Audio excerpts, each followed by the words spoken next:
Hello and welcome to Corbett's Comments. Today I'm commenting on Elijah's despair as seen in 1 Kings 19. The first 4 verses of that passage read, Now Ahab told Jezebel everything Elijah had done and how he had killed all the prophets with the sword.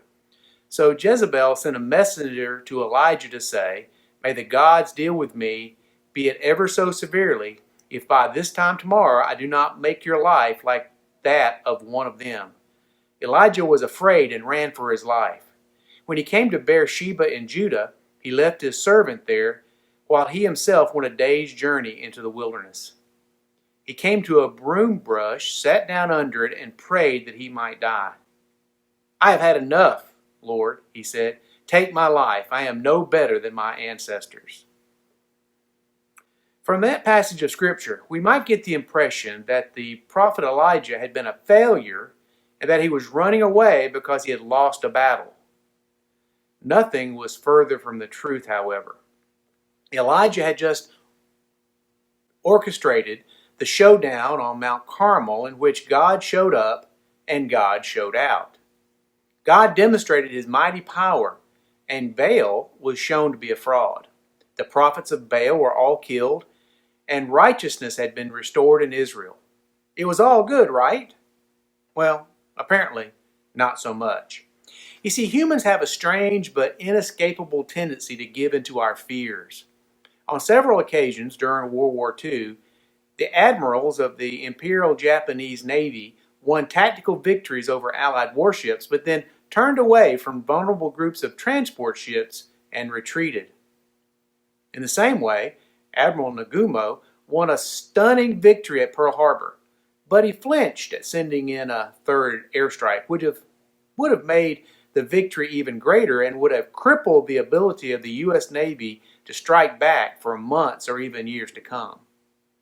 Elijah showed us in this passage that he was not immune from this flaw in the human psyche. So what is the source of our despair? On the physical and psychological level, it seems obvious that Elijah was having a stress reaction. Hans Selye was a psychologist who studied stress and developed a theory he called the general adaptation syndrome. He wrote that, in a crisis, people experience an alarm followed by resistance, which is followed by exhaustion. And we can clearly see this pattern in the showdown on Mount Carmel and then Elijah's subsequent fear, despair, and flight. While Selye provided the general adaptation syndrome as an explanation of what happens when we give into our stress and fears, he also gave us an explanation of how to be resilient in the face of stress. In his book, Stress Without Distress, Selye defined stress as any demand, good or bad, that was placed on our lives. Some stress is bad stress, which he called distress. Distress is seen in challenges like financial pressure, car wrecks, the death of a loved one, a difficult assignment at work, raising children, caring for an elderly patient, or, in the case of Elijah, having a confrontation with the prophets of Baal on Mount Carmel for all the world to see. Along with distress, Selye also identified eustress. Eustress is the positive things that come into our life, like pay raises, petting a puppy, hugging a loved one, enjoying a hobby, and being recognized by your boss for doing a good work, or relaxing with friends on the weekend. As a Christian, I also believe that worshiping God and prayer, along with any number of other spiritual activities, also provide eustress. Distress and eustress counteract each other. It's like our life is a stress bank account. We can pay into that account by gathering eustress. When we experience distress, we draw down that account. And if we draw it down too far, we experience exhaustion, dismay, and depression. The old joke in days gone by was that some people would get into financial trouble after they opened their first bank account because they thought that just because they still had checks in their checkbook, they still had money in the bank. Of course, now most people today don't use checks very much, but another old saying does apply in this situation. Don't let your ego write a check that your abilities can't cash. Elijah had a stressful experience, although he was successful on Mount Carmel. He had gone through all the first two phases of alarm and resistance, and now he was exhausted. Elijah felt that day the same way many pastors feel on Monday morning, worn out, stressed, and depressed and afraid. The good news is that ways do exist to avoid the crushing depression that Elijah and so many pastors and other Christian leaders can experience from stress. The remedy for our despair. First, before the struggle, build up your eustress. Eustress levels take time, effort, and intentionality to build, and few people are good at managing these factors. Yet, like our financial bank accounts, we must pay into eustress before we can draw on it. We might be able to mortgage our future in financial terms, but we can't borrow psychological and spiritual resiliency from another person. We individually have to build up our own eustress accounts ourselves so that we have sufficient liquidity in our stress banks to face the challenges of the day. We build eustress by eating well, getting sufficient sleep, exercising, and enjoying positive forms of recreation. We also build it through good interpersonal relationships and by pursuing a right relationship to God. We must do these things regularly because we also face distress regularly. By the way, we can't make up for the lack of eustress in the time of crisis by self-medicating with drugs or alcohol or by gluttony or by unbridled sensuality. These habits may dull the painful symptoms of stress for a while, but they actually are the cause of more stress, resulting in a spiraling descent into destruction. Second, during the struggle, we must keep our feet on the ground. As many military commanders have discovered, the first reports of disaster in battle are usually wildly exaggerated, if not totally wrong. Elijah gave in to catastrophic thinking. He exaggerated how bad things were, and he gave in to his fears. Jesus was right, of course, when he advised in Matthew 6:34, "Therefore do not worry about tomorrow, for tomorrow will worry about itself. Each day has enough trouble of its own." Too often, instead of building ourselves up today, we borrow trouble from tomorrow. And that is a recipe for emotional and spiritual bankruptcy. The truth was that thousands of righteous followers of God were still present in Israel. Elijah was not alone, although he did isolate himself, which leads to our next point. When in a crisis, we should not isolate ourselves from others. There is strength in numbers, and mutual support from others is critical when facing adversity.